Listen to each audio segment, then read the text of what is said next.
Dan kemungkinan besar memang SMA itu bukan menjadi targetnya utama, bukan menjadi target utama teror. Selama ini dalam analisa kami meneliti kajian kontrak. Saudara, Anda menyaksikan Breaking News Kompas TV. Sebuah ledakan terjadi di salah satu ruangan di SMAN 72 Kelapa Gading, Jakarta Utara, di mana puluhan orang terluka akibat ledakan ini. Kami akan tampilkan kepada Anda situasi terbaru di lokasi ledakan di SMAN 72 Jakarta, di mana saat ini proses evakuasi sudah dilakukan terhadap para korban ledakan yang terjadi di salah satu bangunan di sekolah di SMAN 72 Kelapa Gading, Jakarta Utara. Salah satu saksi yang merupakan guru SMAN 72 Jakarta tadi sempat menyebutkan bahwa ledakan sempat terdengar keras sebanyak 2 kali, namun ada pula yang menyebutkan bahwa ledakan terjadi 3 kali yang menyebabkan siswa sekolah mengalami luka-luka.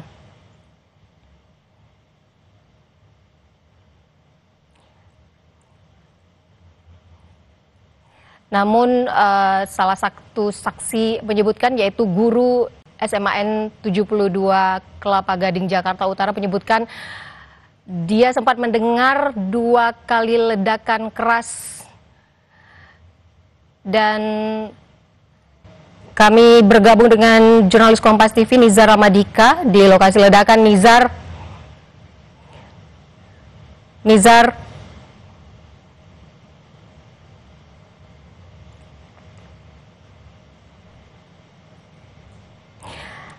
Saudara, dari informasi yang kami dapatkan dari tim di lapangan bahwa ada 3 ledakan yang sempat terjadi di salah satu ruangan di SMAN 72 Jakarta ini. Dan untuk mengetahui apa sebenarnya yang terjadi di SMAN 72 Jakarta ini, kita bergabung bersama pakar terorisme intelijen, ada Pak Ridwan Habib. Selamat siang, Pak Ridwan. Selamat siang, Ivo. Pak Ridwan, apa sebenarnya menjadi analisis awal Anda terkait ledakan yang terjadi di sekolah di SMAN 72 Kelapa Gading, Jakarta Utara ini hingga menyebabkan para siswa terluka parah? Ya, memang secara resmi tentu kita harus menunggu penjelasan yang dari pihak penegak hukum ya, aparat kepolisian. Tetapi informasi yang masuk di teman-teman kajian kontraterorisme dan mereka yang selama ini meneliti tentang kejadian teroris di Indonesia, dugaan sementara memang ini aksi teror, Mbak Ivo. Termasuk juga beredarnya foto orang yang diduga pelaku itu dilumpuhkan di Jalan Ganesha nomor 8 RT 8 RW 2, itu tidak jauh dari SMA 72, hanya sekitar 200 meter di belakang SMA 72. Itu foto yang beredar masif sejak tadi siang setelah terjadi kejadian, dan di situ ada keterangan bahwa diduga kuat ini pelakunya, ya, Memang sekali lagi ini memang masih analisa awal ya, Mbak Ivo ya. Tentu saja kita tidak berani berspekulasi, menunggu penjelasan resmi dari teman-teman kepolisian yang tentu saja sekarang sedang bekerja keras untuk itu. Kita masih menunggu penjelasan resmi dari polisi terkait kejadian ini. Tapi selain indikasi awal, ada yang menyebutkan bahwa ini mungkin diduga adalah aksi terorisme. Adakah motif lain yang mungkin Anda temukan dari peristiwa ini? Ya, kalau ini benar ya, sekali lagi, kalau ini benar aksi terorisme, saya meyakini target utamanya bukan anak-anak SMA itu. Bukan anak SMA Negeri 72. Jadi kalau memang ini benar aksi teror, maka analisa awalnya adalah pelaku transit di SMA itu. Transit itu bisa saja dia berhenti untuk beribadah atau yang lain. Lalu kemudian terjadilah ledakan yang di luar kontrol dari si pelaku. Ini sekali lagi Mbak Ivo, ini dugaan ya, ini baru dugaan. Dan kemungkinan besar memang SMA itu bukan menjadi targetnya utama, bukan menjadi target utama teror. Selama ini dalam analisa kami meneliti kajian kontraterorisme, memang ada beberapa kelompok yang menargetkan masjid. Tetapi masjidnya itu berada di komplek kepolisian. Misalnya serangan terhadap polisi di Polres Cirebon beberapa tahun yang lalu.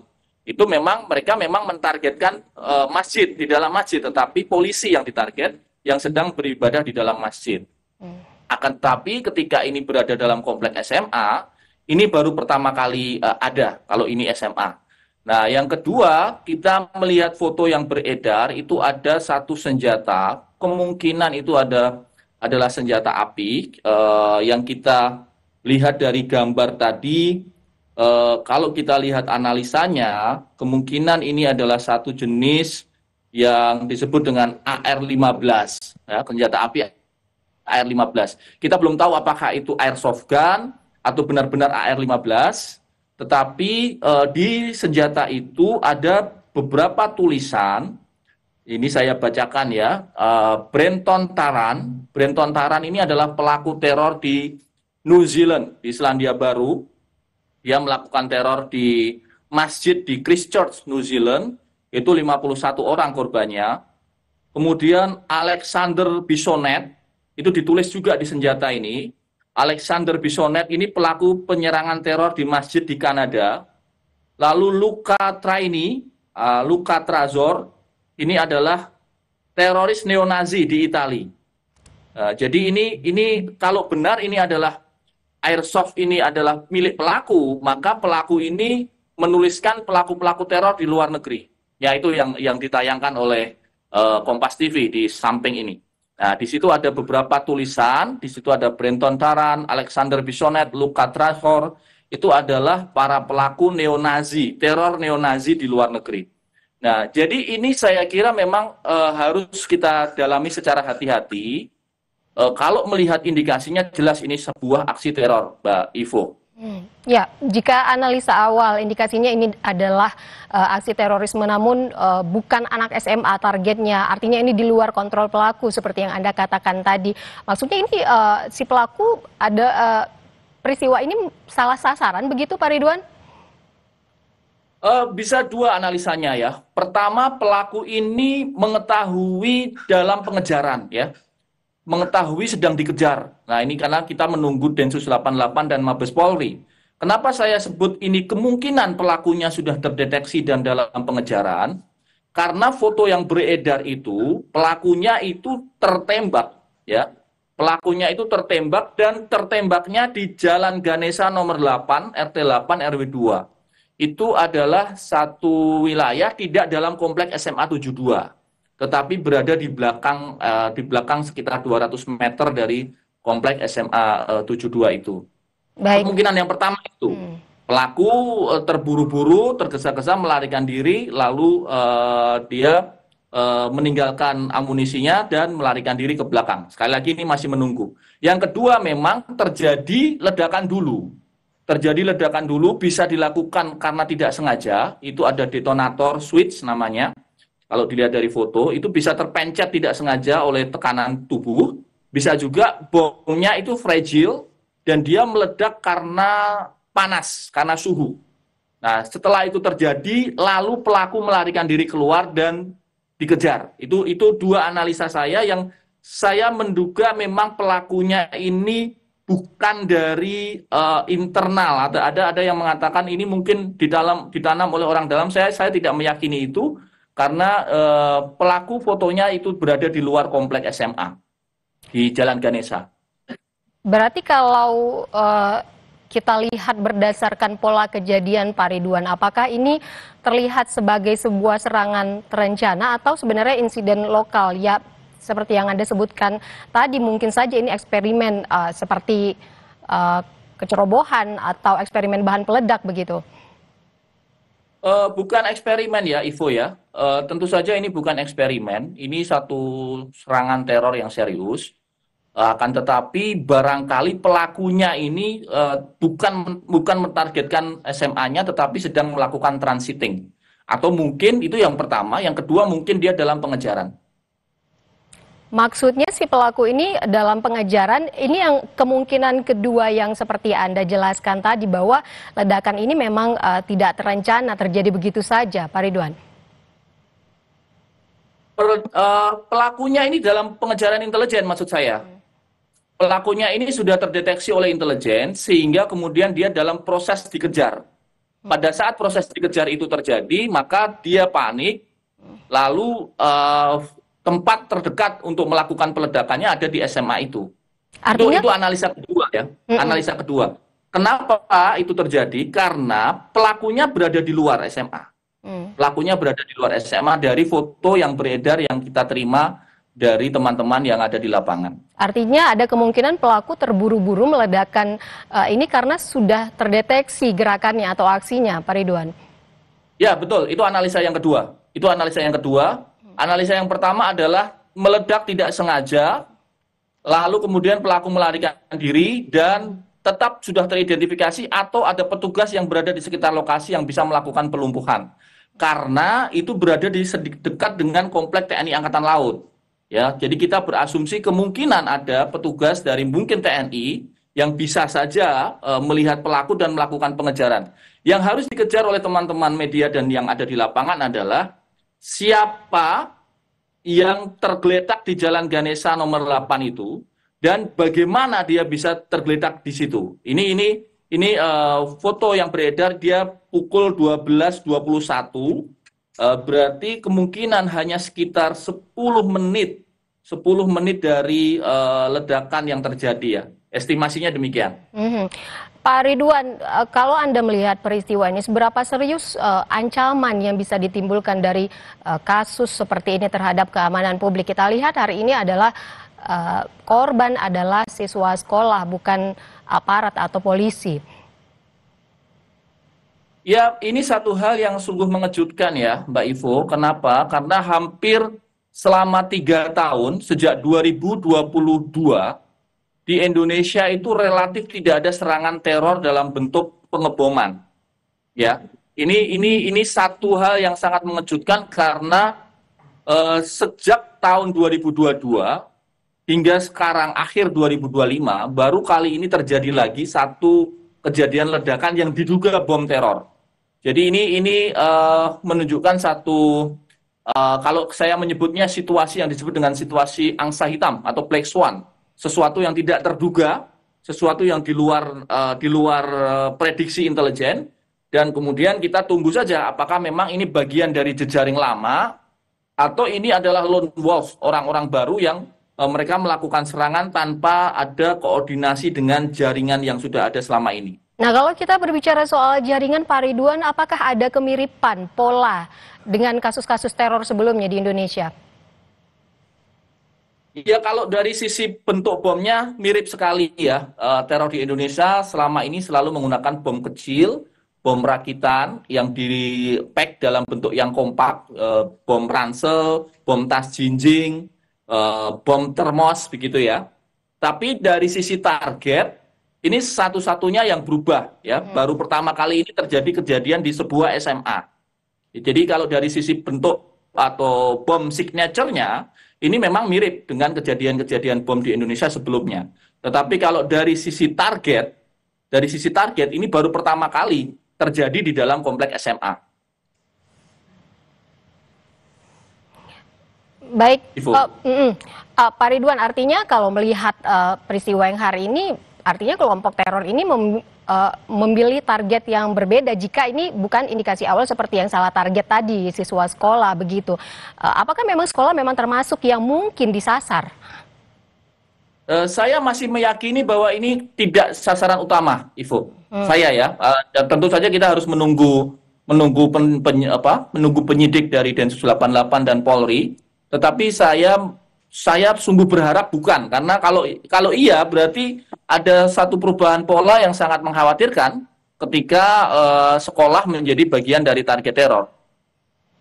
Kalau ternyata pelakunya ini memang masih muda, Pak Ridwan, apakah ini sebenarnya bisa dikaitkan dengan proses radikalisasi di kalangan pelajar, Pak Ridwan?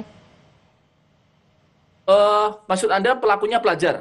Bukan, jika memang pelakunya ini adalah masih muda begitu. Oh ya, ya, memang, nah ini memang problem kita ya, Ivo ya.